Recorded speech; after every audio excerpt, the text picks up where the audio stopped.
Hi, everyone, and welcome back to the Leading in a Crisis podcast. On this podcast, we talk all things crisis management, and we like to do that by sharing stories from experienced crisis leaders. I'm Tom Mueller. Thanks for joining us. We're glad to have you back with us again today.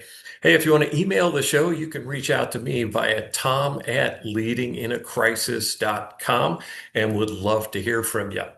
In fact, we heard from a listener down in Fort Lauderdale, Florida. Claire wrote in recently and took issue with our attitude toward lawyers. And because we tend to have a little bit of a negative view of attorneys on this podcast just because of our past life experience. But Claire wrote in to stand up for those attorneys who are hardworking folks just trying to do their best. And Claire, we appreciate you sharing that perspective with us and keeping us thinking positively about all parts of our incident management team. So thanks very much for that. On today's show, we're going to talk about how to prepare for a crisis before it ever hits your company or your agency. Our guest is Tiffany Muehlbauer, who has a new book that just launched last week that focuses on some particular theory that she has for helping companies prepare for crisis and to improve branding and positioning in the marketplace. Tiffany, welcome to the podcast. Thank you so much. It's such a pleasure to be here. Do you mind just taking a moment and giving us a quick thumbnail of sort of your life experience and what you're about today? Absolutely, I would love to. So, the last few decades of my life have been heavily involved with public relations and communications, specifically for my clients, small businesses, medium-sized businesses, and even publicly traded companies for my own company, Armor Communications. And really, over the years, we've noticed a recurring theme. And that theme is that organizations wait until it's too late to try and get a message out. And at that time, the message is being written without anything, without their help whatsoever. People will just draw specifically from what they find on the internet about you already. So we've created a little something called the pool theory. And the pool theory is really about not about shouting louder in the room, but about visibility. So it's about creating momentum in your brand presence. And then when disruption does hit, you don't sink, you actually float.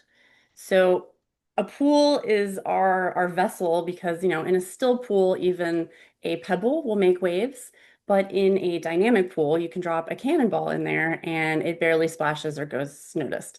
So that's really what it is, kind of in a nutshell. So it sounds like your theory is really about building up that bank of goodwill ahead of time, building up your brand value so that when something goes wrong, and let's face it, good things happen to bad companies all the time, but you've got that deep pool of goodwill that you can call on. Well, what's that certainly is good common sense around that, but it can take a lot of effort and time to build up that kind of goodwill in your company and brand. What's your guidance for companies as they're setting out on that journey? Well, a lot of times we are completely overwhelmed as entrepreneurs. We are almost always under resourced, but you don't need more noise around you. It's about finding a good rhythm, something that is, that you can be consistent with, that you can keep up on a regular basis, and just start where you're at because you undoubtedly have things to say. So, remember that communications is not just about that information flow, it's about building up trust. So, it's, talking about all of those wins that are happening in your business, no matter where you're at in your business, and finding ways to build that personality behind the brand or the company itself. Because let's be real, all companies have people behind them somewhere. And maybe we will make mistakes, maybe we'll have great successes. But at some point, people will start to research what are you about? And, Google is very revealing. So you can craft what is being revealed or said about you, but if you don't say anything, then the rest of the world is going to create that message for you. There's an issue that springs to mind here, and that's around authenticity. Because you could invest a lot of money and time and effort trying to position your company one way, but if the values don't sort of ring true to how your company behaves, you're really kind of wasting your money there, aren't you? Absolutely. Authenticity is 100% key. And we really say, do good and talk about it. Because if you're not doing good things, then it's going to be a little bit trickier. I mean, you can be a spin doctor and you can, probably talk good things out of things that aren't great. But if you're already a great brand, a great company with great people and great products, then it's easy to be talked about, right? And it's the visibility isn't about vanity, right? It's about insurance. So, you really just want to build things up when you can, when it's a little calmer before those storms hit. This seems to me like it's easier for bigger companies with lots of resources to put energy and effort and budget into building up that brand value. But, most of us are small companies, right? And we have limited budgets. So, what's the sort of the pebble in the pool for smaller companies or entrepreneurs that are just starting out? You can really take just one small slice every week and make a difference. So, one of our companies, our clients was a government affairs company. They had a lot of history of results. They had done good things, but they were never really talking about it. They didn't have a website. They didn't have social media. They didn't really even communicate with anybody outside of their direct client communications. And they really weren't marketing their business in any way, shape, or form. I mean, they were talking about doing strategic communications for some of their clients, but they were totally not doing it for themselves, which is unfortunately a very common problem when you're an entrepreneur or a business owner, because you often will go off and focus on those other businesses, but you often don't come back. So we set up a very simple plan to get them started. And it was literally, we highlight one client win a month on your website. We do one newsletter that goes out once a month to your key stakeholders and your clients.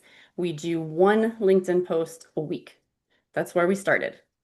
And 6 months later, they were getting real results. They had people writing, reaching out. Oh, I didn't know you did those services. I appreciate that you shared this story. It was very explosive results for them. And they got leads immediately from just a little bit of effort. So it's really not about immersing and doing 17 posts a week on social media and being present everywhere. Figure out where your audience is present first, and then go out to that pool. That's part of what we talk about in the book is really about, okay, yes, you have to create movement in various spaces, and maybe that's, public relations and having media, or maybe that's joining your local chamber of commerce. But it's about also figuring out what is the size of your business? How big does that pool need to be?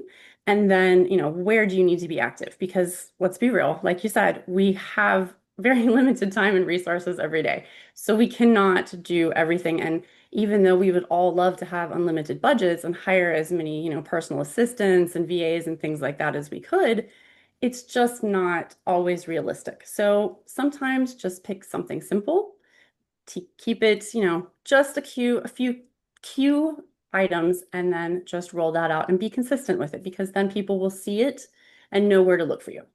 Well, LinkedIn seems to be sort of a natural and easy platform to do that. But as we know, the social media space is sort of ever evolving. And it's quite frankly scary for a lot of small business people who, you know, don't understand it well, unless you're a very young entrepreneur starting out, right? And it's like there's so many options. Should I be on Instagram? Should I be on X? What about Facebook? Are there others? So, there's a lot of anxiety that can come from all of that. And how do you make sense of that for a small enterprise? Yeah, I mean, you don't want that fear to overcome again, because no motion at all is a problem. So it's about figuring out who are you trying to reach. A lot of these platforms have various age groups where they're very well LinkedIn. If it's a younger demographic that you're going after, then go to TikTok. If it's, that 25 to 45 range, predominantly females, go to something like Instagram or Pinterest, right? Every platform has people, types of businesses, or, types of individuals that may fit better into your avatar that you've created for whatever you're going after. So it is a little bit of, refinement of figuring out where it's good for you to be. But then once you figure out those places, again, you don't have to be active on like Facebook and Insta and like X. And X is like one of those platforms that you really have to be active, 10, 15, 20 times a day posting if you want to Wow. make any headway. And Hmm. obviously most people don't have that kind of, resources, time whatsoever. So, Right. sometimes you don't need to be everywhere, especially if you're a brand just getting started. As I think about resourcing for the social media aspects of it, um, it it's to me, it's always a bit daunting. So if somebody needs, wants resources to do that, they could hire a PR firm or a communications firm to help with that. But is there, an efficient way to do that? It just feels like something that might spin out of control in terms of budget and all of that. Are there some guidelines you can put in place to help, manage that effectively and, not scare yourself? Yeah, I think that if, I mean, I know you have a lot of shows where you guys have talked about AI, but there are a lot of resources out there that can help an entrepreneur or somebody with limited resources plan a schedule for calendars, for example, and even brainstorm topics of what they could talk about. ChatGPT is an amazing tool and resource if you develop some insights in writing prompts and, how to formulate the right questions to get the right answers, right? So, for some people that are really looking for ways to just, speed up their time and really, increase that creative thinking process, a tool like ChatGPT can be great. I think that generally it involves a little bit of planning and foresight. And then, even if you're going to hire a social media company, you as a company or as a brand should know what it is that you think that you're going to have to say on these platforms, because undoubtedly they're going to come to you and say, okay, so what are your thoughts and ideas? And it's really just about figuring out, okay, what am I interesting about? And social media is a lot of it, they just want to see people being people. It's not about selling your products hard, because that generally doesn't sell well in social media.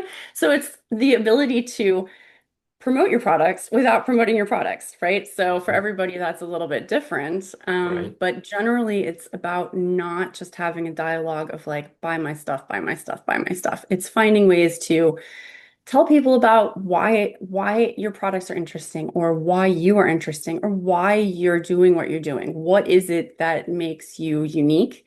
And, add some personality to that as well, especially if you're using platforms like TikTok or Instagram or, You know, I'm even YouTube. I'm a big fan of Shark Tank, the Hmm. show, right? For Yep. entrepreneurs. And of course, one of the things you see regularly on that show is companies that have, a real social vision, a giving back Yes. vision that accompanies their company. And of course, that becomes part and parcel with the brand, right? Have you seen examples of that or clients that have sort of taken that approach? To identify with a specific brand, and then it just becomes part of their culture, so to speak. Yeah, the sort of, tying your brand to a giving back, right? There's a sock company that for every pair of socks somebody buys, they're donating one to somebody in a needy country somewhere, right?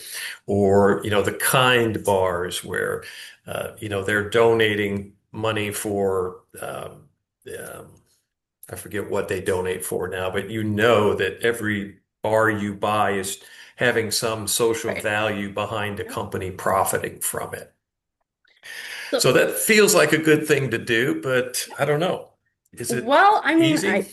I, I guess you can, there's all kinds of businesses, right? And as we said before, there's good businesses and bad ones. But I've had clients that, that part of that giving back process is like almost their entire business. Some of them are, very much nonprofits that just support, acts of kindness, for example, like, just randomness sort of things. But one of them supports women or like young ladies who are in high school age and encourages them to go out into the wilderness and hike. And that is her business as well as, her foundation. And so in that realm, she's launched a movie from it. She's done all kinds of things to build awareness of the fact that, sometimes young women find themselves in a situation that they think is helpless, even though they have a massive potential. And so she's kind of rescuing these girls that are in, you know, hardship situations, Yeah, that's so showing them important. life can be different and you don't have to just follow the path that everybody else takes you. And, she'll take them to Peru on a hike and show them literally you can take a different path. Yeah. Um, Well, the so mentoring aspect comes in there, and then just and yeah, the human contact, which, if you're touching people individually, wow, what a joy and what value you're bringing to that life. yeah. And that's really terrific. Hey, are there examples that you've seen of company that have made mistakes in this area? And is there an example you could cite from for the rest of us not to follow in terms of how we position and build our brand? Well, so there's a lot of situations that arise sometimes for businesses, and sometimes visibility isn't what you want. So we had a client that unfortunately was in a situation where one of his drivers struck somebody on a bicycle while driving in a corporate truck home from work one day. And unfortunately, that pedestrian with a bicyclist was gravely injured. This went into the news. It was, kind of a major thing. It became somewhat of an identification for that business because previous to that, they had not built up their reputation very much online at all. They didn't really have social presence. It was, an older generation that was leading the company. So when that happened, pretty much the only news about that business that came up on the internet was the fact that someone had been struck by one of their drivers. The person recovered, everything was fine, but it was very damaging for them. So we worked with them to, reestablish a whole just thought process of, how can we get out there and be present without discrediting what had happened, right? Because, it was a real moment in life that happened, and it was a very unfortunate moment, but it was very much a learning experience. At the same time, a switch was happening inside the company. So, we were really able to pick up and say, okay, things are completely changing in within the structure of this company. And so, we just really poured on the changes that the company was going through and the great things that they were doing. And, not to say that we were trying to bury that news, but we were just trying to bring realization to all of the amazing things that this company was doing instead of just this one bad Mhm. thing that had, struck their calendar of events, right? Right. And What kind sometimes it's of really time, just that simple. what kind of time frame do you need to sort of correct that public perception of this Yeah. thing? It's somewhat variable, but typically it's a multi-month process, not just like an overnight sort of thing. I mean, yes, you can probably find some sources where you can buy your way onto, news sources to flip the story and maybe offer some op-eds and things of that nature. But it's a question of resources in that case, right? If you have a lot of money, you can do a lot of things. If you're trying to do it dynamically Right. with SEO that's more organic, it's a multi-month process, Right. It's the advertising months. program that's out in your face versus the subtle social media and other Building a communications. blog post, yeah, exactly. The things that can take a little bit longer. They have a longer lasting effect, but they might take longer to go into effect. Well, and sometimes if your company's in crisis, it's worth your while to allocate some money toward an advertising budget to kind of help really push the messaging out there. But that's not a substitute for the longer wavelength sort of good works and authentic activities that your company's undertaking. Hey, I want to jump back to the book here for our last few minutes and just kind of ask her, what do you consider the most impactful part of the book? Or if you were going to pick a chapter of that, what would be sort of the highlight of your content? Well, I've tried to make the book informative and interesting and relatively reactive. So it's really more of a hands-on tool than just a book to read. It's educational. It has a lot of stories of these types of, real world stories of mostly larger brands, but some of our clients as well.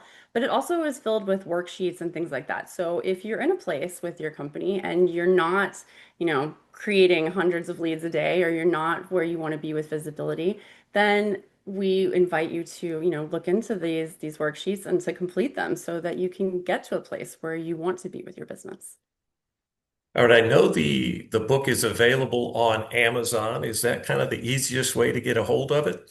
Absolutely. You can also visit thepooltheory.com. That's our website. And that's also where you'll find the links to download our free worksheets called the Starter Toolkit to get you going with your own pool. All right. Well, Tiffany Muehlbauer, thank you so much for taking time to visit with us on this, and best of luck with the new book. Let's hope for gangbuster sales and more business on the backside of it. Thank you so much, Tom. I really am looking forward to it. And, I look forward to hearing from any of your listeners who might have questions or want to tell me about their own experiences building up a pool. All right. Well, we'll include a link for how you can reach Tiffany, and also a link to the Amazon site where you can buy her book in our show notes. And that's going to do it for this episode of the Leading in a Crisis podcast. We do thank you for joining us and spending a few minutes of your day with us. We appreciate that, and we look forward to seeing you again soon on another episode. Take care.